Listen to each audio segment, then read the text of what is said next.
La Bible est très claire au sujet du baptême. Il y a 2 points que nous devons tous comprendre. Le baptême doit avoir lieu après qu'une personne a reçu Jésus-Christ comme sauveur, en mettant sa confiance en lui seul pour le salut.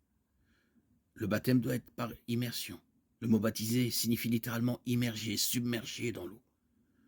Le baptême par immersion est la seule méthode de baptême qui illustre adéquatement ce que le baptême symbolise.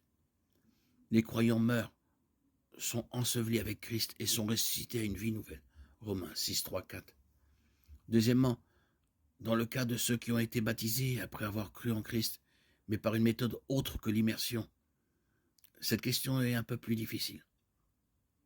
Il semblerait que cette personne n'ait pas vraiment reçu le baptême.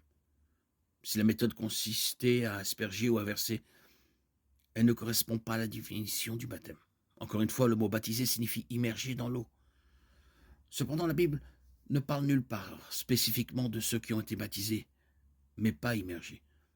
Cette question est donc une question de relation personnelle du croyant avec Dieu.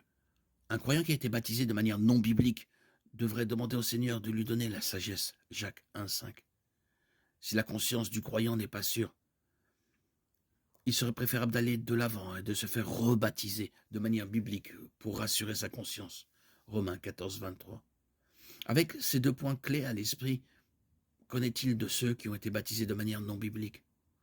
Pour plus de clarté, divisons également cela en 2 catégories. Tout d'abord, dans le cas de quelqu'un qui a été baptisé avant de devenir chrétien, les exemples courants sont ceux qui ont été baptisés en tant que nourrissons ou ceux qui ont été baptisés plus tard dans la vie, mais qui ne connaissaient pas vraiment Jésus comme sauveur au moment de leur baptême. Dans ces cas, oui, une telle personne doit absolument être baptisée. Encore une fois, la Bible déclare que le baptême est postérieur au salut. Le symbolisme du baptême est perdu si une personne n'a pas vraiment fait l'expérience du salut par la foi en Jésus-Christ.